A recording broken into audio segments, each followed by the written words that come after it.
that's normal. I just want to normalize that. I think absolutely. Couples feel that way. A lot of like, who did I marry and why did I do this? Honestly, was he really the one? Yes. it's funny because we felt that, or at least I felt that, and we had a conversation about that. But sometimes in my mind it blends because we had a pastor who at our pre-marriage thing said almost the exact same thing, that he and his wife had sat down at about year 5 and she was just sitting at the table and kind of just looking into space. And he said, "What's on your mind?" And she said, "Did we make a mistake getting married?" And he said, "Maybe." And they've been married like 35 years. Yeah, he was teaching us this when we were, they're in their third, fourth decade of marriage, and they're saying this. And I remember thinking when he said that, I remember thinking, well, that won't be us. And then lo and behold, a few years into it, it was us. Yeah. And so I want to say that that's super normal. And my experience counseling couples too I think it's more the norm. The couples who don't have that experience are the minority in my experience.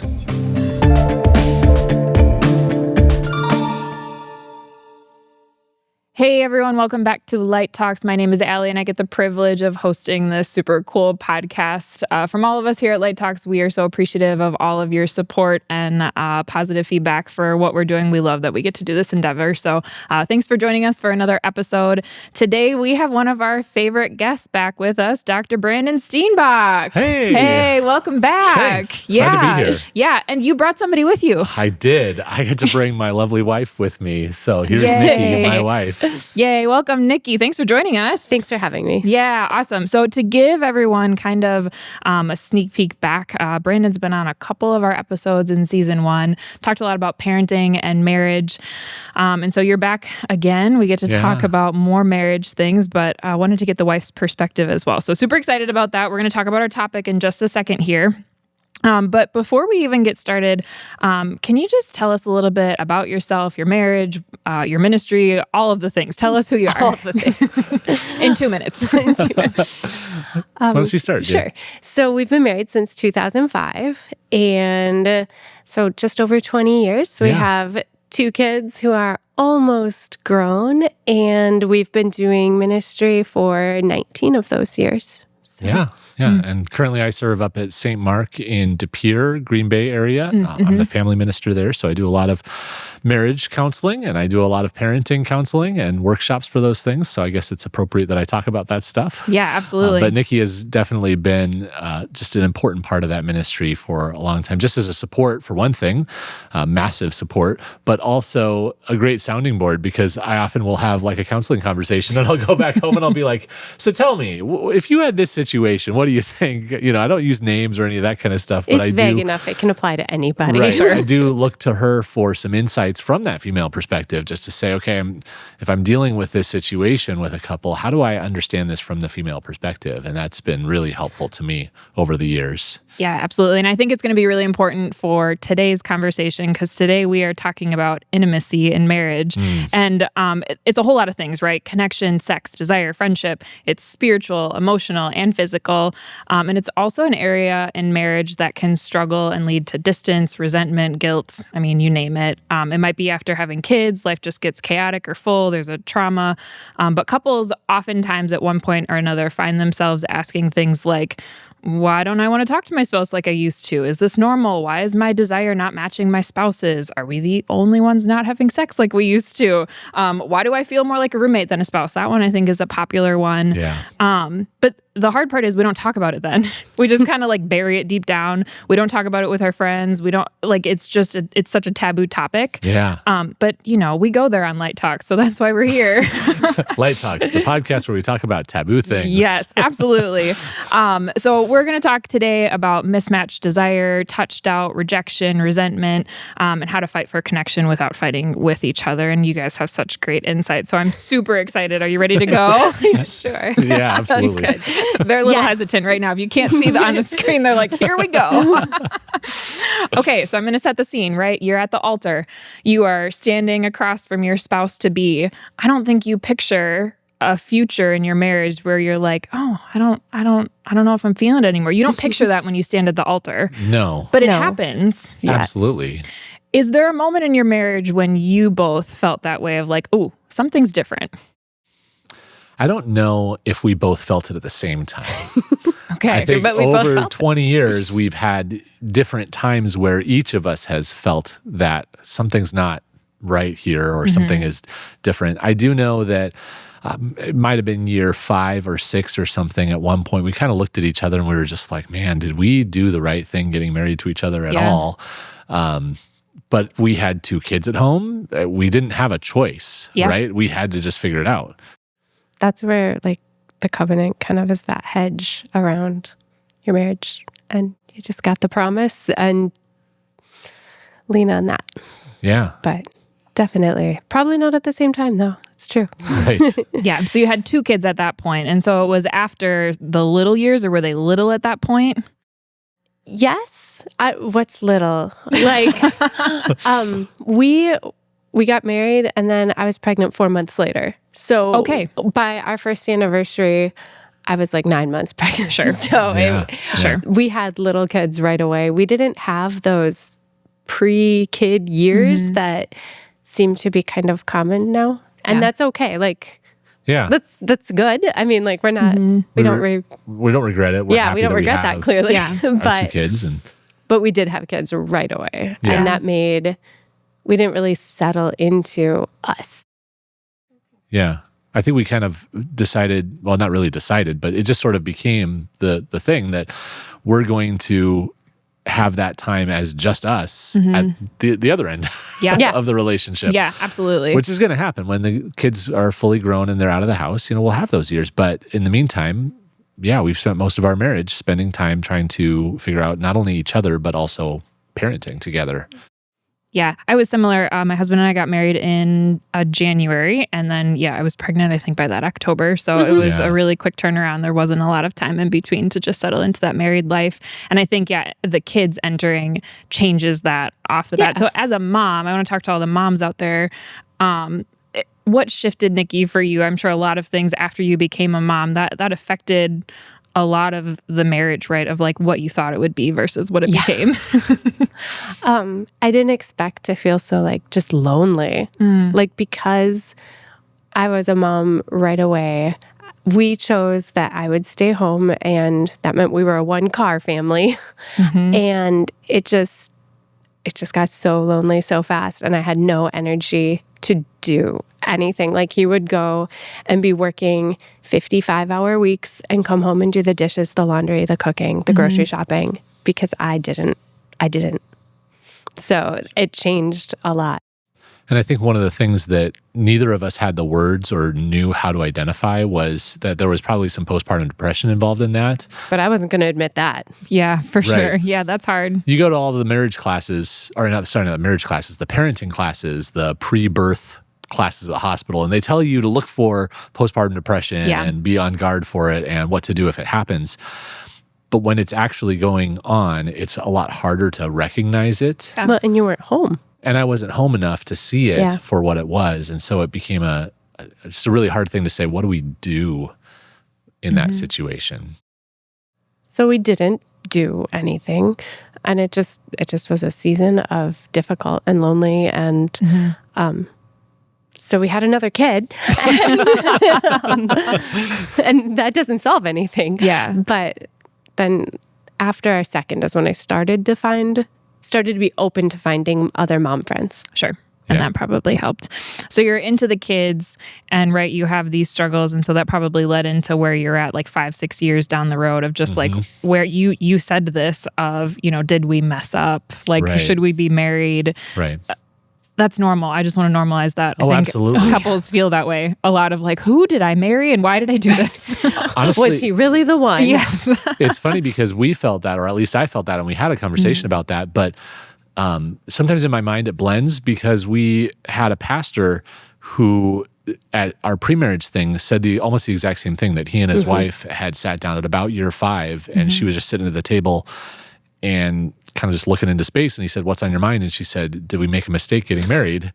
And he said, "Maybe." And they've been married like 35 years. Yeah, he was teaching us this when we were, they're in their third, fourth decade of marriage, and they're saying this. And I remember thinking when he said that, well, that won't be us. And then lo and behold, a few years into it, it was us. Yeah. And so I think I want to say that that's super normal. And my experience counseling couples too is, I think it's more the norm. The couples who don't have that experience are the minority in my experience. Yeah.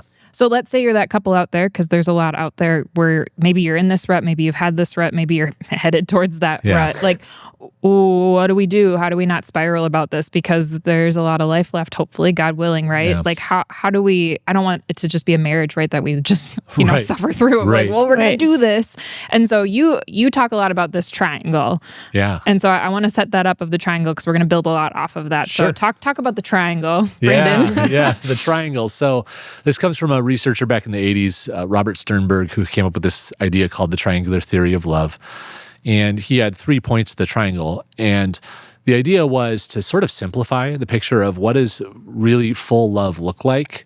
And I think we can get in our heads, right? Like really full love looks like we do all of these different things, and we can create a to-do list for ourselves. And what he was trying to do is simplify it and say there's really just 3 dimensions. There's intimacy, as he defined it, which was really liking, the friendship side. This is before we started using the word intimacy as a euphemism for sex. Sure. So that friendship side of the relationship, then there's the passion, which is the romance and the desire and all of those things. And then there's the commitment, which is we decided that we're going to be in this together, so how are we going to live according to that commitment?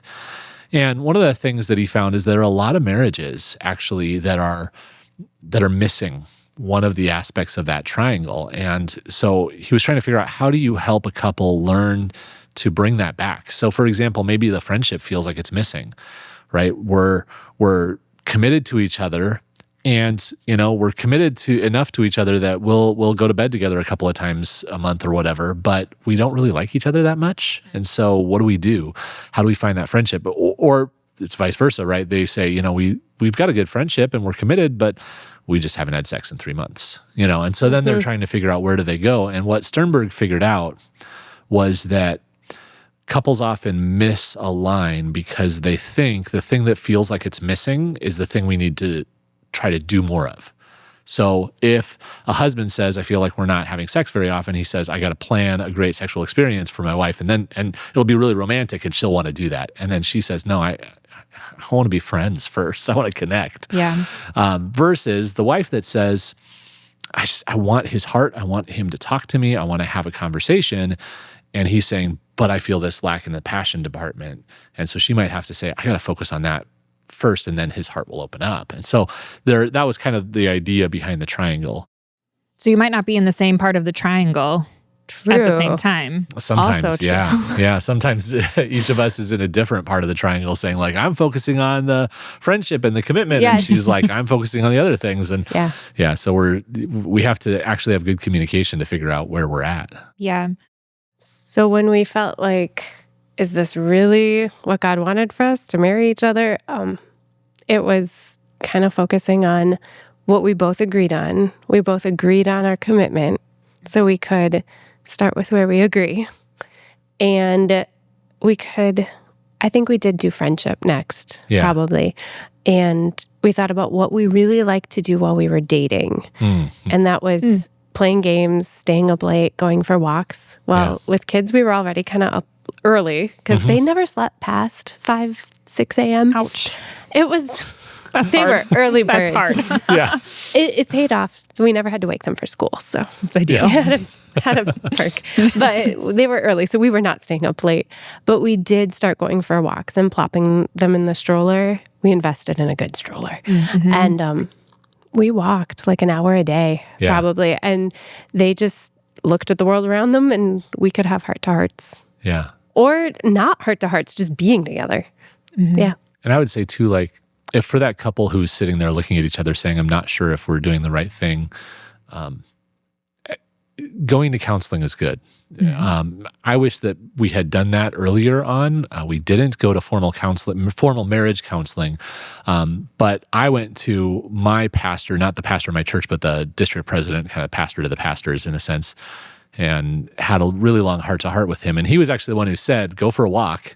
Mm-hmm. And I said, well, we got little kids at home. It's hard to get the time. He just said, put them in front of the TV and walk up and down in front of in front of the house. They'll be fine for 20 minutes. And he said, no, just really 20-minute walk every day and just start talking. And so we started doing that. And it really actually did start to make a difference.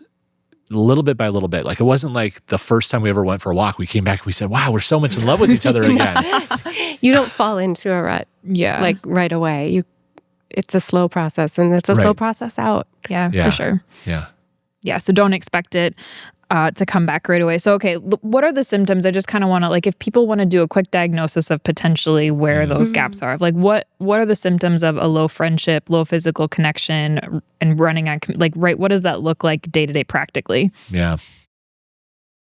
I think low friendship looks like calling I don't have a sister, but I hear they're really great. So it looks like calling your family and your friends who are girls all the time, and more than your husband, connecting on a friendship level with other people who you didn't marry, more than looking to the person you decided to spend the rest of your life with.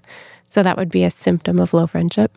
Yeah, I mean, if you feel like you'd rather spend time with somebody else other than your spouse, that's a huge warning sign, right? And it happens to people. And so you got to be aware of that. And you're not talking about like, no, I really do need some girl time. That's fine. Well, but like, right. if that's the only time you're saying you need. As a guy, I need time with my guy friends because there are things that guys can do for me that my wife cannot do for me, right? And she needs time with girlfriends because there are things that she needs that only a girl can give her that I cannot give. I'm not talking about that necessarily, but I'm talking about especially if it's a friend of the opposite sex that you're saying like, man, I really enjoy spending time with that person and I'd rather spend time with them than with my spouse. Well, that's a red flag, right? And it probably means one of two things. Either number one, you've allowed that person to become too important, or number two, your friendship with your spouse has waned in such a way that you gotta work on that. You gotta start spending more time with each other. But it can even be, even if it's not another person, it can be something like your job. Or if you say, well, my garden is my happy place and I don't really like it when my husband comes out and helps me with the garden. Well, okay, that would be a red flag, right? Or your kids. Yeah. Yeah, or your kids. Yeah, if you're emphasizing, I'd rather spend time doing something fun with the kids than going on a date with my husband or my wife, that should be a red flag too, that there's something that needs to be changed about how the relationship works. As far as a symptom of low passion, I think when you stop touching each other in passing, like when you can walk through the kitchen or go about your entire day without even brushing a shoulder, that's not a red flag. That's just a yellow flag. Like, hey, maybe reach out and say, oh, I'm going to scooch right by you. Just reach out. When there isn't that physical connection. And when you realize we haven't actually really had like a real kiss in days, right? I also know obviously just sexual frequency should be a barometer. Sign, a barometer, a symptom, right? And I know that sometimes we get a little bit off track as far as when was the last time we did have sex? How often have we recently? And sometimes there were never periods, as long ago as you think it was. Well, that's the funny thing where I'll be like, it's been a week. And she's like, no, it's only been 3 days. And I'm like, honey, do the math. And we actually figure out that, no, it's been a little bit longer than we thought it was, which is fine. Those things happen. That's normal for that to happen. But when you get to the point where you're actually asking yourself, boy, what do I want? What's ideal? And how far away are we from that? That's usually a symptom that we should at least look at. Like you said, it's a barometer. And agree on the ideal. Yeah. Or even have a conversation. That can be even a hard step. I remember when we were in some of our more rut type seasons, it was hard to say, how do we even talk about this? And so hopefully something like this is easier to open conversations. Yeah. Yeah. Okay. So there are people out there right now panicking because they're like, that's me. Yeah. But I also think there's a lot of resentment that can creep in that. There's a lot of, all the moms, I get this, you're touched out, you're overstimulated, you might be in this rut, but you're like, that's great. I would love to want to do all of those things. And I want my marriage to be healthy, but here are all these other things. And my husband's not talking to me, or my wife isn't doing this. She scoots away from me when I try to get closer to her. And all of those things. And then, so we're stuck in this middle. How do you get out of that? How do you address that piece? Right? Nothing lasts forever. But when you're in it, it's a lot harder.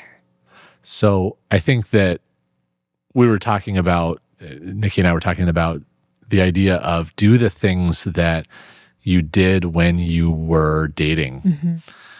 Because when you were dating, you wanted to spend time together. You looked forward to spending time together. You enjoyed the things you did together. And then oftentimes you might be sitting on a couch watching a movie and, you're restraining to keep your hands off of each other, right? Yeah. You're like reaching out and holding a hand or touching a leg or whatever.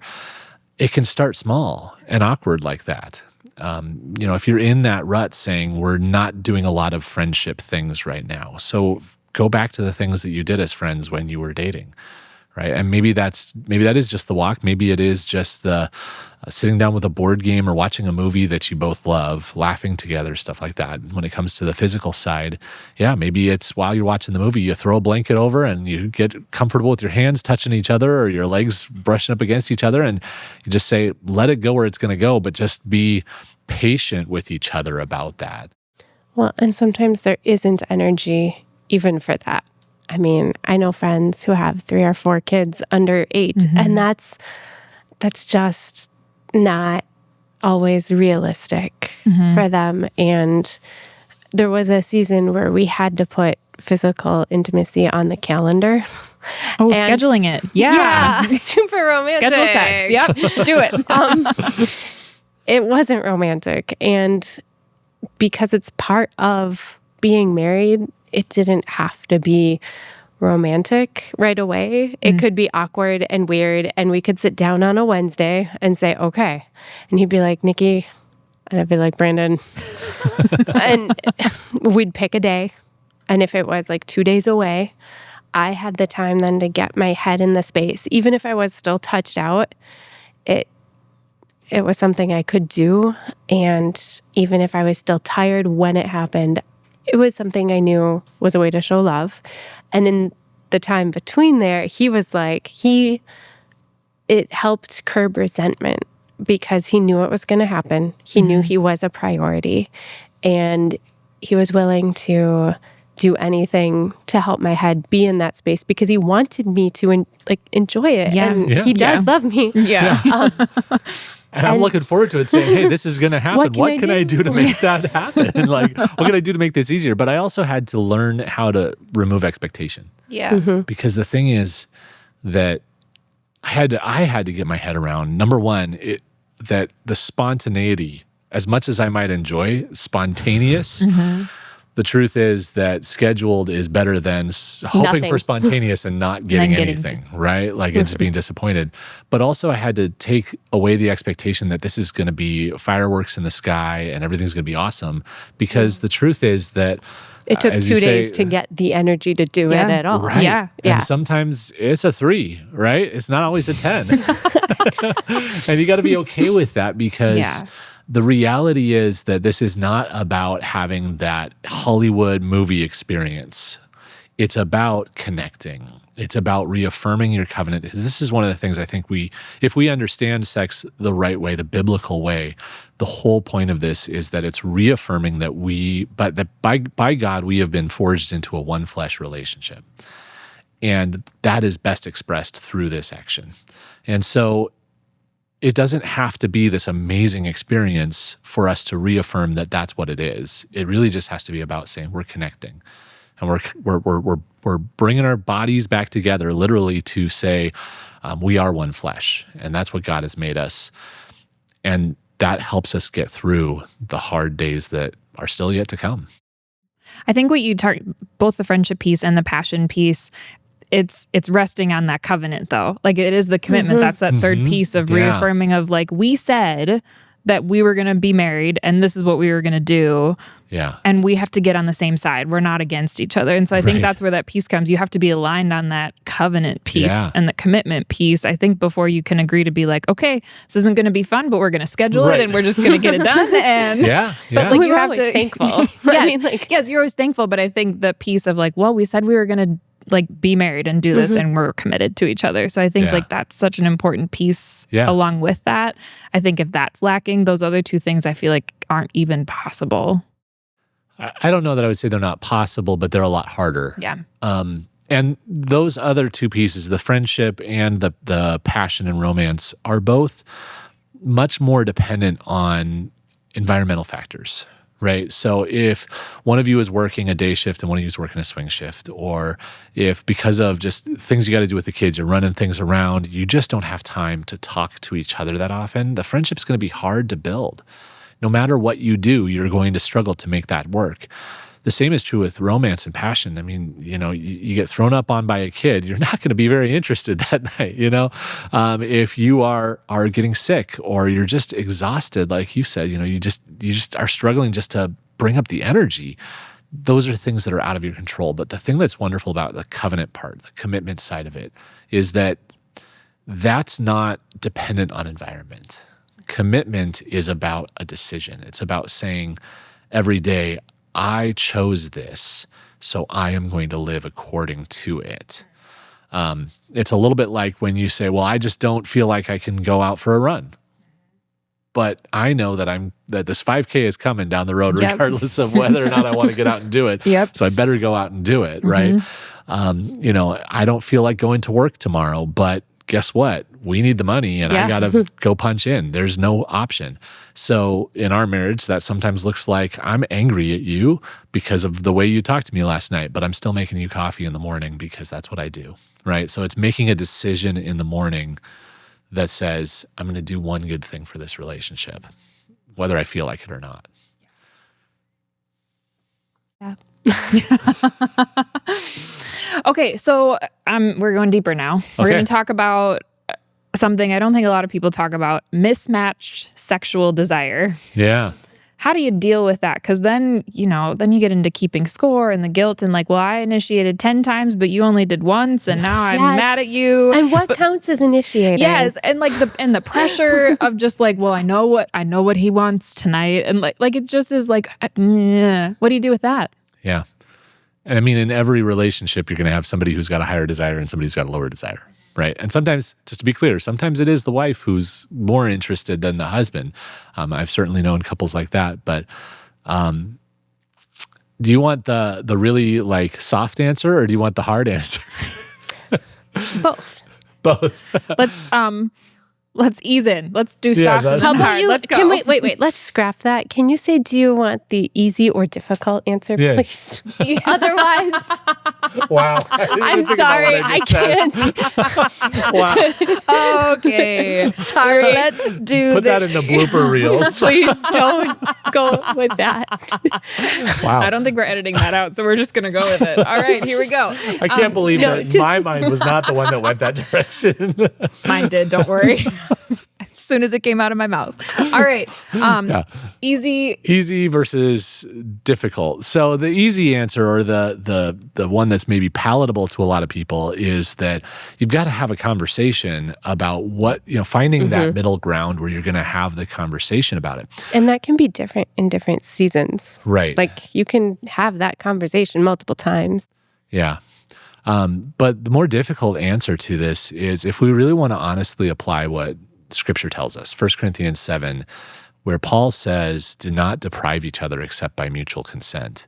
The implication there is that the person who has the higher drive is really the one who's kind of setting the tone and the pace, in a sense, saying, this is what I need to, this is where I am, and I'm asking you to be there for me and to not deprive me. Now, does that mean that you do that cruelly, or and I want to be really clear, like if a guy is sitting there going, you have to do this and you better do it, man, he's already gone wrong. It has to be a loving thing. It has to be a leadership thing. It should be coming from that. And honestly, I think it really has to come from the husband, because God has called us as husbands to love as Christ loved. Well, what does that look like? That looks like leadership, right? But to say, hey, this is what I think is healthy for us. I think this is where we ought to be. The beautiful thing about that is that when a husband is lovingly leading that way and the wife is lovingly following that leadership, a lot of times that alignment comes over time, right? She starts to say, hey, this is actually good. And yeah, sometimes I have to push myself a little bit to be open and willing, but it's been a blessing to us. So it's not a bad thing, even if it's more difficult, right? But I do think that has to start with that easier conversation of, hey, where are we both? I know early in marriage, I mean, I had one idea and she had another idea. They were right? not the same idea. Because I was pretty sure that we should be having sex pretty much every day. Like, why are we getting married? Like, High if we're not doing this? expectations. Yeah. And your expectation was like the weekend, right? Yeah, that makes sense. It's a Friday night thing, right? Yeah. And then we check the box until next week. So we had a lot of conversations or arguments, whichever way you want to define that. Sure. Yeah. Yeah. They weren't always easy conversations. No. And we've had to have them many times over the years. This wasn't a conversation we had at year 5 and now we're good. This was I mean, let's just be over and honest. over. We've had this conversation again within the last few months of, hey, are we What's doing normal? Are we What's on the our right normal? frequency or where we want to be? And how are we starting this? How are we initiating? Who's initiating and when and how? What and counts as initiating? What counts as initiating? But as long as you're on the same page with that, it's having the conversation. Yeah, Right. for sure. Nikki, you talked about, you needed like 2 days Well, to rip. sometimes right? more. And yeah, I mean, it's real though. Yeah. But like sometimes you're like, okay, how am I? Like, I know this is the right thing to do. Right. How, as I'm going to stereotype here, most of the time it's wives, but Yeah. as a spouse, how can you help get to that point? Like, are there tips? Do you have tips and tricks? I know what works for me. Usually, like I said, in those 2 days, he was extra supportive. Like he would, and he always helped with the kids when he could. I mean, he had a lot of hours at work, but if those 5 a.m. wake ups, he was the one up. So what helped, I think, was mentally seeing what you do and reminding myself that I do enjoy this, like that I do want this, reminding myself of positive experiences in the past. Like, I mean, you can daydream about your husband. It's allowed. Like, it's a allowed. good thing. And, Encouraged even. Yes. Brandon's like every day. And so Please daydream about me as much as you want. But it just felt like sometimes that even feels like one more thing to do. So I don't want to say, well, here's a way to solve it, because I know sometimes any step feels like a mountain. So starting small with a daydream and recognizing what he does do to help helps. And I think we also realized that, like you said, he wasn't expecting a 10. Like, Sure. This was a covenant reconnection. This wasn't a honeymoon. Yeah. This was to realign ourselves. And you would talk about too, just having your mindset on it would help you to be more in the mood for it. Kind of knowing that it's coming gets you to start thinking about it in a positive way. And you'd even talk about, hey, I'm going to put on something that he's going to like that looks nicer, because that puts my mind in the frame of mind that, hey, this is going to happen.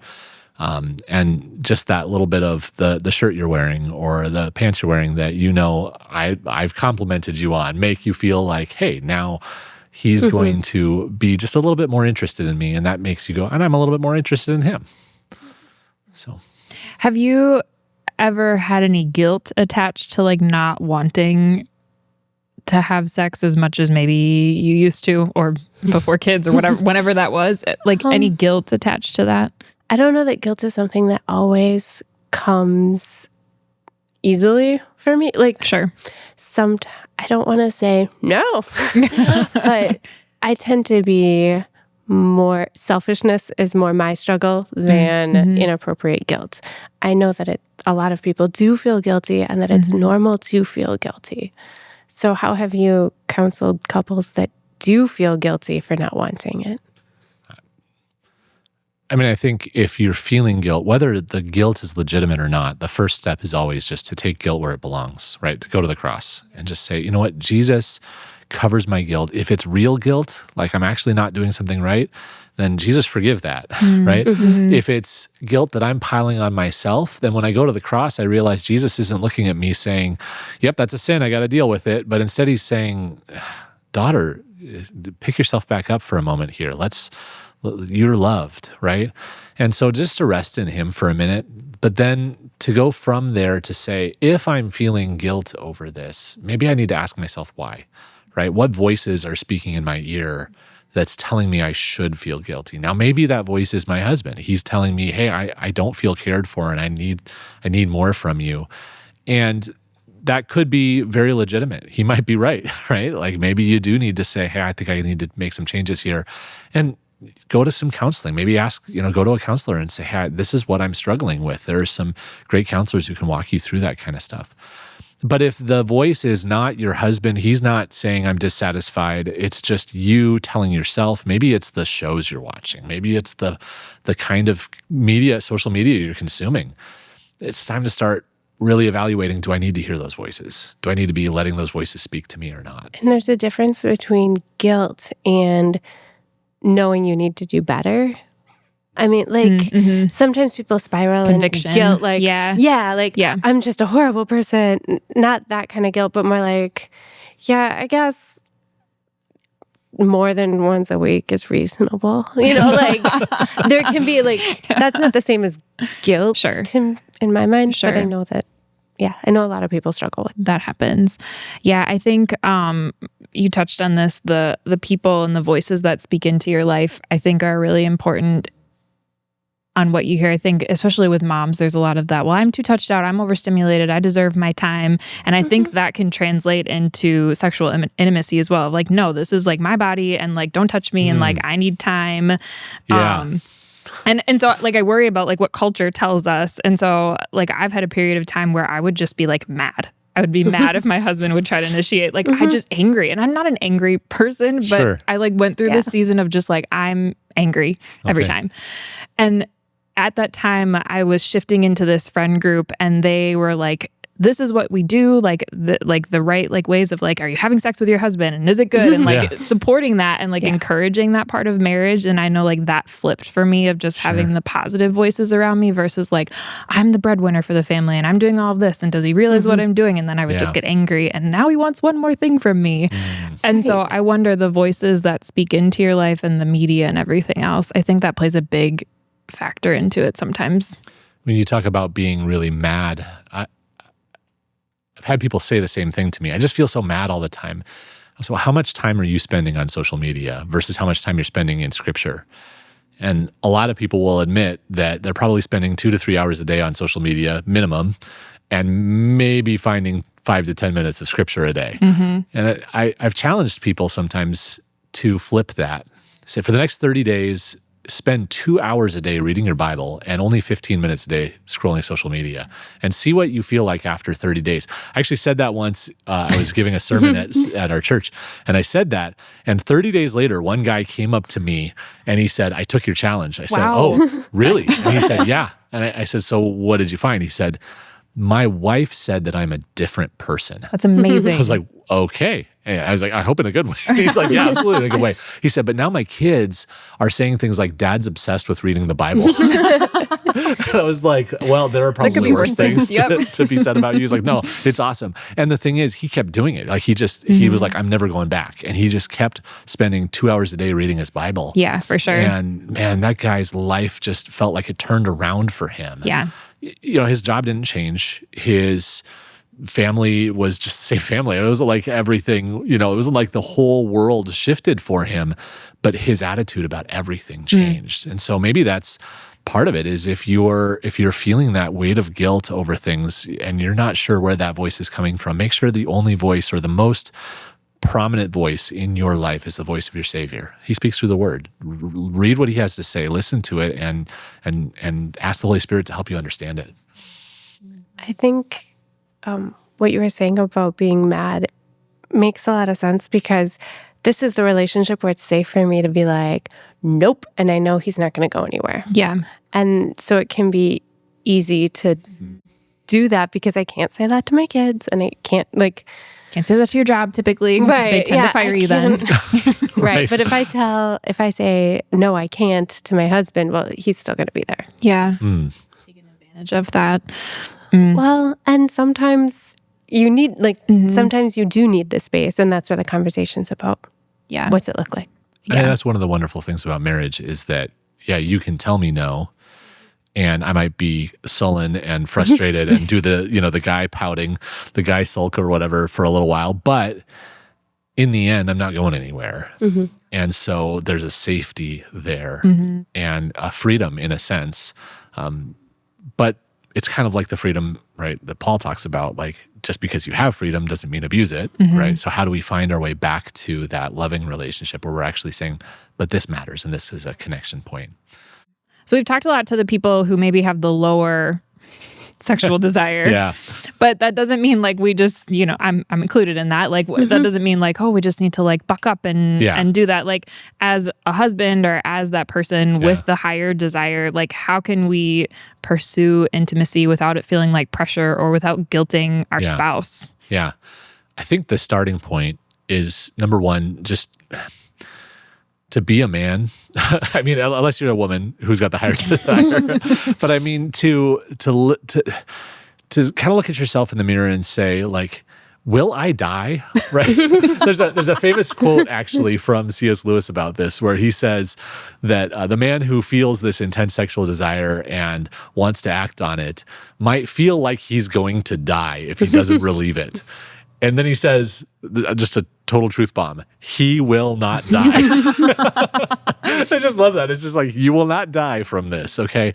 Because the truth is, before we got married, if we were living in a godly way, we weren't satisfying that sexual desire until we got married. And part of it is God gives us that sexual desire in part to drive us towards marriage. Right? To say like, hey, you have this urge, you have this desire. It's a good thing. It's a thing to want. And that should make you go look for a spouse. And then learn what you need to do to care for a spouse. Because that's part of it too, is that it's supposed to teach us to be kind, to be loving, to lead like Christ, to be self-sacrificing. Right? So if I'm going to call back on something that I heard another pastor in our area. Actually, he's a pastor up in Green Bay at a church on the east side. He used to have this video series, and he said, "This drive should remind us: be nice to the girl." Right? Like that's part of it, right? Is like she needs to know that I love her, that I care about her, that I'm going to be there for her. So when I feel that urge, be nice to the girl. That's what it's trying to tell me. So if you're... Okay, I'm going to stop you though. Yeah. A lot of women just heard, oh, so you're just going to be nice to me just so we can have sex. Yeah, and I'm going to be honest, sometimes I'm like, man, I want sex. I'm going to be nice to her because that's not wrong for me to want. We did get married, to so have that sex is with her. yeah, right? Like that's part motivation. of what I got married for. So why should that be the wrong motivation if it's got the right results? Yeah. Right? It doesn't mean it always leads that direction. Right. Just right. because that's the motivation doesn't mean it always happens. Right. See, and that's a hard part, I think, for people to get over. Yeah. Of like, to be clear, I'm not saying you're only nice only for sex. God calls us as husbands, as men, especially, and once again, speaking generalities. Yep. It's something like 3 out of 4 guys are the ones who have the higher desire in their marriage than their wives, right? So I'm not saying that the only reason to love your wife well is for that purpose. God calls us to love sacrificially. And that sacrificial love does mean at times that I have to recognize that it's just not going to be a good day for her, right? If I'm looking at her saying, hey, what do you think about tonight? And she's like, no, then part of that love like Christ is to say, okay, how can I help, right? And with no expectation. So I do have to lower my expectations to a certain extent and say, this is something that I need to be willing to sacrifice some of that urge. But I would say it's not lowering your expectations, but aligning them. Like, we just have to make sure our expectations match. Right. Right. That doesn't mean they're lowered. But there's a flip side to it too, which is to lead into it too, right? Which is to say, like, if we're not aligned, is to say, let's have a conversation about what is actually good and healthy for us, right? And that's going to be a very open and loving conversation too. I have to recognize where you are in life and ask the question, hey, what is the right amount for us together in this season that we can both be on the same page with for now? And then once we are at that point, then how do we get to that point? How do we move towards that? Yeah, 2 things with that. One, I think that conversation I would argue that that probably doesn't happen like it should. And so that's probably the first step of it probably feels really awkward. It is a really awkward conversation. conversation. Like, let's talk about this. Yeah. But two, I bet some people have gotten to that conversation and maybe you're over here saying, I think once a week is fine. And he's over here being like, well, I really need like 5 times a week. And like, but you have to be willing to budge. Yeah, absolutely. I think like people are like so stuck in their camp sometimes of that's where you remember your covenant and your commitment to each other of how can we make this work and not be one or the other. Right. Yeah, and that comes from being willing to say, all right, the reason that I want this is because I love and adore you. This isn't just because I'm just a man who has needs, right? If I'm approaching it that way, I'm already off base. Yep, you're the negative. But if I'm saying I treasure you, I love you, and I married you for a reason, I want to experience that one fleshness that God has built for us, that's a positive thing. And actually, the result is good things for both of us. Like I think we've both felt when our frequency has been less than we both want, like we're more likely to get angry at each other. We're a lot less likely to feel connected. Even the time that we spend together feels a little weird and a little awkward. But when we're both aligned on what should we be doing, and then we're doing that, I think we feel pretty close. It doesn't eliminate awkward things, but it helps. It doesn't eliminate the awkward, but it certainly makes us feel a lot more like we can tackle the other things in life too. We're more likely to be on the same page when it comes to our parenting. More likely to be on the same page when it comes to, hey, this week is going to be a busy week. How are we supporting each other through the busy things that are happening this week? All of that. A two-part question. If a couple hasn't been intimate in months or hasn't had sex in months, we're going to swap out intimate. Yeah, there you go. If they haven't had sex in months, one, is that normal? Well, does it happen? Is it normal? Yeah. It happens. It happens. The question, though, I think normal is such a weird word because what do we mean by normal? Do we mean that there are a lot of people out there who are experiencing the same thing? Absolutely. Do we mean that that's the way that it should be? That's a healthy thing for your marriage? Absolutely not. Yeah. That's no longer a season. Sure. Right. It's become a sign of a bigger problem. I'm a big fan of John Gottman's research, and he did a lot of research on this. What is kind of the ideal frequency and stuff like that? And he found there was no such thing as an ideal frequency. What's ideal is what's ideal for you. But he did find that the couples who, for the most part, were most satisfied with their sex life, on average, were having sex 2 to 3 times a week. And so if you're in that place where you're saying, hey, it hasn't happened for 2 to 3 months, I would say take that as kind of, Nicki used the word barometer earlier. Take that as a sign that something is not functioning well in your marriage, that there are some issues. Now, that might be that there are just some health issues. That might be that there are some job-related issues or something that you're saying, well, this is legitimate and it's going to pass. I mean, maybe you just had a baby. I mean, there are so many reasons that. But if it's become an entrenched pattern for multiple years, just be aware that you're headed for trouble. Yeah, so that doesn't really feel like a small like drifting. We talked about that earlier, but that's probably a more sustained piece. What's the first step that people could take in that moment that doesn't feel like super scary? Because like you said, it occurs out there, but that probably feels like, what am I supposed to do with this now? Too much time has passed. Yeah.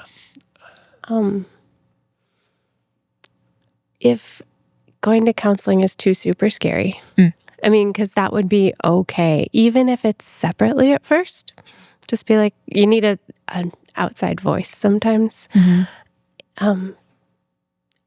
Reconnecting physically, and I don't mean sex. Like, how long has it been since you held hands? Because if you're not having sex, you might not even be holding hands or brushing shoulders. Do you brush your teeth at the same time? Like, what's your proximity like in your house? And just closing the gap little by little. 15-second hug. Every day, just hug. Hug for 15 seconds. There's like science behind that, isn't there? Oh, there is. Yeah. But not if you got zippers, because then it gets in your hair. I know. And it just, she complains about every time I wear a zipper, her hair gets tangled in it. So wait to put on the pullover until you've had your 15-second hug. But closing the gap a little. Yeah. But maybe give yourselves the freedom, the lack of pressure and expectation to say, we're not going to try and break the dry spell today. But what we are going to try and do is commit to, for the next week, we're just going to hug for 15 seconds every day and see how we feel after a week of that. And if it's okay to time it. Yeah, totally okay. It's okay. Do it awkward. Yeah, be awkward at first. Eventually, your brain will catch up to this is what 15 seconds feels like. Because if you haven't spent a lot of time being physically close, 15 seconds is going to feel like a long time. But by the end of it, you might actually say, you know, that was actually kind of nice. And then you could work your way up from 15 seconds to the 7-second kiss. You know, if you've been doing this thing where the only kiss is a quick kiss on the cheek or even just a quick kiss on the lips, and you haven't really actually kissed each other in a while. I mean, why do we have that moment in the marriage ceremony? You may kiss the bride, right? Like we do that because there's something that's being said by a kiss, right? And everybody whoops and hollers and gets excited when a bride and a groom kiss because it says something. So if you're not doing that with each other, say something to each other. But if it's been months, that's probably weeks down the road. Sure. Give yourself some time, but at some point work that one in, and then let that kind of start to build. The point is, there are ways you can take small steps. Sure. Holding hands, hugging, longer kissing. Those things will start to rebuild that desire. But then, and that's just the physical side, right? There's also the friendship side, right? One of the things we do when we feel like we're a little bit detached is we sit down and we play a board game, right? And usually while we're playing the board game, suddenly one of us is putting our hand on each other's back. And the next thing we know, we're starting to feel physically close again. I like it when relationships have rules. So board games help with that. Like, here's how we're going to interact within this framework. Love that. So pay attention to the triangle. Yeah. Not just that's what it comes back to. Sense. Okay, I have some rapid fire questions to end. We're almost out of time here. Okay. But you all just actually talked to a bunch of our moms here at our ministry this morning. We talked about this before we came on recording, postpartum and how to handle that. Nicki. Slowly. Postpartum, like I said, I struggled to do anything. So a lot of the load fell on Brandon at that time. The way we handled physical was, obviously, we waited a long time. Sure. And he would hold my hand. Sometimes our shoulders would touch, but usually I was holding the baby and not snuggling with my husband. And our friendship, exhaustion never leads to great friendship. And so we were really roommates for a season,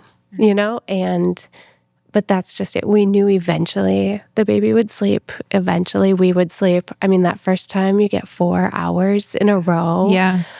Oh, all of a sudden I felt like I could give him a hug and it wasn't too much, and that was good. Give grace. I'm speaking to husbands here. Give lots of grace. Pick yourself up, square up your shoulders, and do the things you got to do. Be willing to go through hard things. This doesn't last forever. So if you care for her, take care of the woman that God gave to you, and now the baby that God gave to you. And other kids too. Right. Because, postpartum isn't often it's not just a one-time thing. Yeah, for sure. Take care of the things God has given you and wait for him to bring the blessings after. What if I'm always the one initiating? Right? You guys have had arguments about this. Is that so bad? Counts as, is that bad? What kind of impact does that have on a marriage? Does that work for your marriage? If that's working for you guys, then, if you are both okay with that, I think that's what it comes down to. Like, are you both okay with that? Yeah. But if you're the one asking this question, why am I the only one initiating? It does get to the deeper level. The deeper question behind that one is, I want to feel wanted by this other person. I want to feel desired, and that my spouse can show me desire by saying, I want to be with you. And so I think the conversation to have is not, I'm always the one initiating. Why am I always the one initiating? But instead to say, I want to know that you want me. And I don't want that to only be in response to me. And it can also look like I feel like initiating is when you say this, but what you're actually saying, if someone might perceive they're always initiating and their spouse might say, that's not initiating. that's just suggesting an idea. Clarity of signals is important. Right. Yeah. And so discussing what communicates to you in this season, like what was initiating 10 years ago is not what initiating is now. Sure. So. Brandon, what are you seeing in counseling these days? What are people struggling with that we should talk about? I'm giving you one last. Yeah, two big things. Number one is mental health is an issue for younger couples today. As I'm seeing more and more couples who are in their 20s, they've just gotten married, maybe they've been married 2 or 3 years, and they're coming for counseling. And a large part of what's behind it is they both are struggling through mental health issues, whether that's depression, anxiety, maybe some trauma from their past. We do know that mental health issues are on the rise among younger generations compared to previous generations, and they're bringing that stuff to marriage. The awesome thing, the positive part of that is that they're being honest about it. They're being very open, because I think previous generations that did have issues just tried to mask it, bury it, avoid it. And power through it. You're right. And that didn't Often go well for their kids. Yeah, really tragic results. And so having them bring those things out is a positive thing. But then they also bring the language of mental health counseling to the marriage counseling environment. And sometimes that's good and sometimes it's not. Yep. So we have to kind of have the conversation about what does actual open and honest communication with each other look like about your needs. So that's one of the big challenges. The other big challenge that I see is, 3 out of 4 couples coming into my office for marriage counseling, pre-marriage counseling, I should say, are already living together.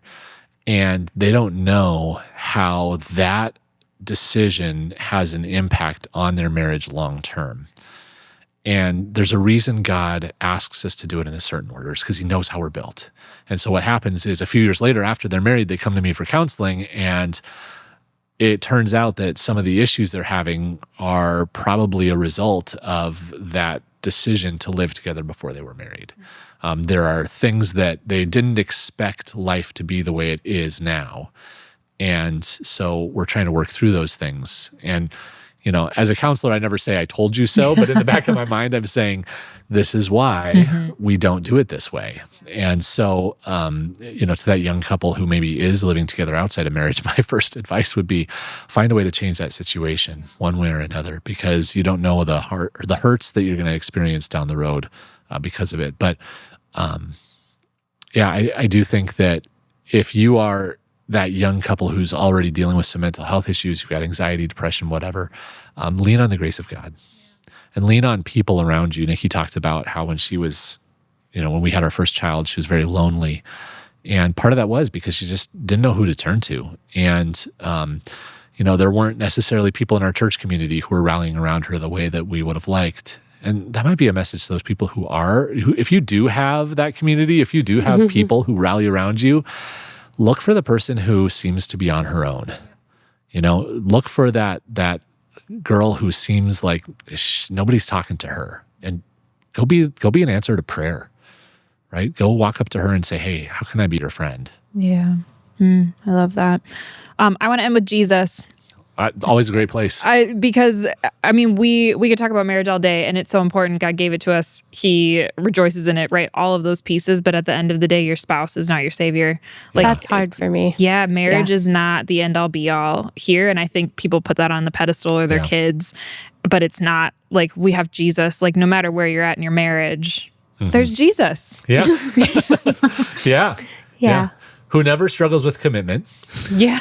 Who always has a deep intimacy, a deep desire to have a relationship with us, and whose passion for us went so far as he was willing to actually lay down his life for us.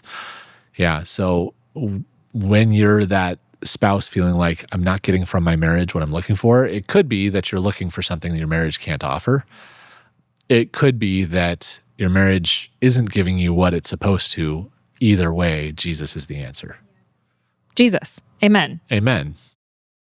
Anything to add, Nicki? I don't know. It just reminded me that our wedding verse was to be kind and compassionate to each other, forgiving each other, just as in Christ God forgave you, because we knew we'd have to be good forgivers. Yeah. So, Absolutely. and Jesus is the best forgiver. So, Amen. Yeah. Hey, thanks for coming back. Yeah. Will you come back again? Sure. Okay, great. Yeah. We'll just Yeah, continue I'll to bring bring her that. along, too. Sounds How's that? good. You want to bring your kids next time? Oh, wow. That could be a fun We're going to bring the whole conversation. Steenbock family. Talk about all the ways you screwed up as a parent. They would be down for that. they Absolutely. might have too much content. I love it. Well, thank you for joining us, Nicki and Brandon. Thank you, everyone, for listening out there. That concludes this episode of Light Talks. We will see you next time.